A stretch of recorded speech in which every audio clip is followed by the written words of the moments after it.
ఎవని పాలైంది తెలంగాణ అంటే తుకుడేల పాలవుతోంది. అంటే వాళ్ళ చేతుల్లోకి తీసుకునే ప్రయత్నం చేస్తున్నారు. ఎవరు కూడా నిజంగా తెలంగాణ ఉద్యమకారులు కాదు సార్. ఇందాక చెప్పారు మురళి సారు, ఇక్కడ ఉన్న వాళ్ళం నిజమైన ఉద్యమకారులం.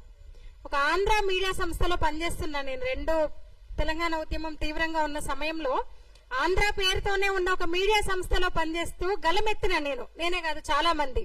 ఇప్పుడు ఆశ్చర్యం వేస్తుంది, వీళ్ళందరూ తెలంగాణ నీ అబ్బ జాగిరా ఏయ జాగిరా నాది తెలంగాణ నేను కొట్లాడిన అంటుంటారు. ఎక్కడున్నారు వీళ్ళంతా అనిపిస్తోంది. ఇంకా రీసెంట్ గా నాగేశ్వర్ సార్ చెప్పారు, ప్రొఫెసర్ కాదు, సిపిఎం నాగేశ్వర్ సమైక్యవాది. ఎన్నడూ కూడా ఆయన ఎప్పుడు జై తెలంగాణ అన్నది లేదు, ఉద్యమంలో పాల్గొన్నది లేదు, సమైక్యవాది.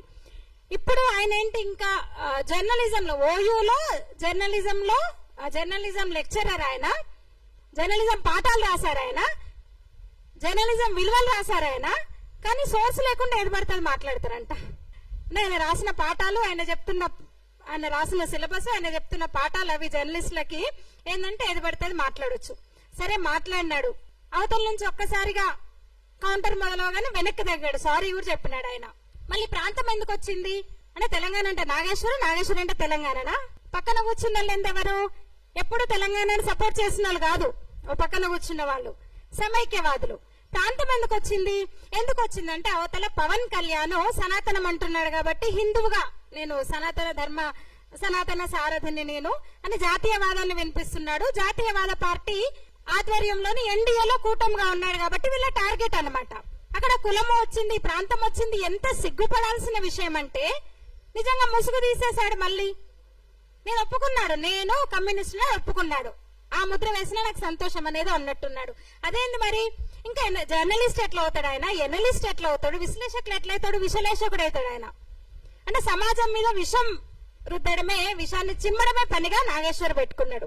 వీళ్ళు అంతే, వీళ్ళ ఎజెండా క్లియర్ గా అర్థమవుతుంది. కర్నూలులో కోవా బన్ను చిన్న విషయం జరిగితే కర్నూలు దాకా పోయినారు వీళ్ళంతా.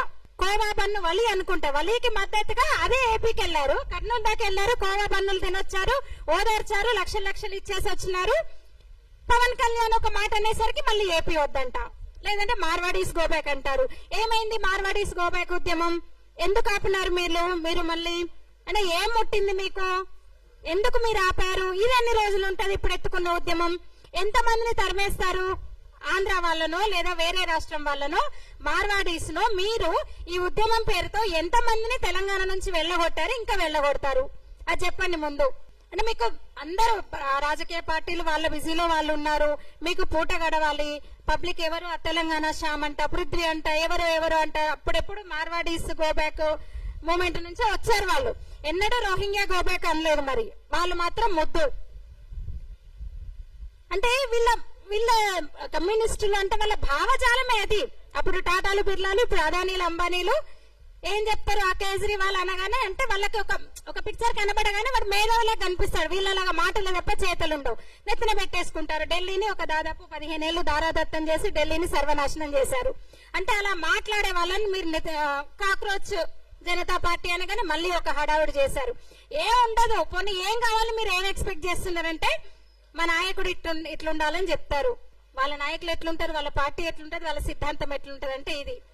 సనాతన ధర్మాన్ని నిర్మూలిస్తానన్న స్టాలిన్ పార్టీ వాళ్ళకి కావాలి. రోహింగ్యాలను, ముస్లింలను నెత్తిన పెట్టుకుంటున్న మమతా బెనర్జీ లాంటి వాళ్ళు కావాలి. కేజ్రీవాల్ లాంటి వాళ్ళు కావాలి. కేజ్రీవాల్ నెత్తిన పెట్టుకున్నందు వల్లే కదా నిజంగా అవినీతి మీద పోరాటం చేసిండ కేజ్రీవాల్.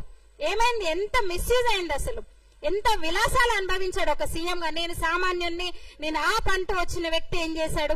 వాళ్ళ ఇన్నిటికి కారణాలు ఈ రుగ్మతలకి, పరిస్థితులకు వీళ్ళ వల్లే. మాట్లాడితే అదాని అంబానీ అంటారు. మరి ఏం చేస్తారు మీరు అంటే ఏముండదు చెప్పడానికి. అట్లా చేసే కదా పరిశ్రమలన్నీ. ఒకప్పుడు వెస్ట్ బెంగాల్, కోల్కతా అంటే పరిశ్రమలకు వసూలు చేస్తారంటే ఏమీ చేయరు. ఇందాక అన్నారు బుద్ధదేవ్ భట్టాచార్య, మా కార్యకర్తల నుంచి మిమ్మల్ని కాపాడుకుంటా మీరు వచ్చి పరిశ్రమలు పెట్టండి అంటే పరిశ్రమలు పెట్టండి అని వెస్ట్ బెంగాల్ ముఖ్యమంత్రి ఆహ్వానించాడంటే అర్థం చేసుకోవచ్చు. స్వతంత్రానికి ముందు నుంచి కూడా పరిశ్రమలకు కేర్ ఆఫ్ అంటే పరిశ్రమలకు ముఖ్య కేంద్రం అంటే కోల్కతా, వెస్ట్ బెంగాల్. ఒక్క పరిశ్రమ కూడా లేదు 30 ఏళ్ల వాళ్ళ పాలనలో, కమ్యూనిస్టుల పాలనలో. అంటే ఏంది? వీళ్ళు కోరుకున్నది ఇదే. ఇంకా ఏమంటారు, కార్మిక సంఘాలు కార్మికులను రెచ్చగొట్టడము, కర్మాగారాలను మూసేయించడము, పరిశ్రమలను మూతపడేయడము, వీళ్ళు మాత్రం వసూలు చేసుకోవడం. మరి అందుకే నమ్మరు ఎవరు ప్రజలు. అయిపోయింది ఇంకా 2 రోజులే ఇది కూడా. కానీ వాళ్ళ వ్యూహం ఉంది, నిజంగా కూడా ఒక స్ట్రాటజీ ఉంది. దీన్ని ఎప్పటికప్పుడు తిప్పికొట్టాలి జాతీయవాదులుగా. ఇంకా జర్నలిజం గురించి, జర్నలిస్టుల గురించి అంటే ఎంత తక్కువ మాట్లాడితే ఎంత మంచిది అనిపిస్తుంది.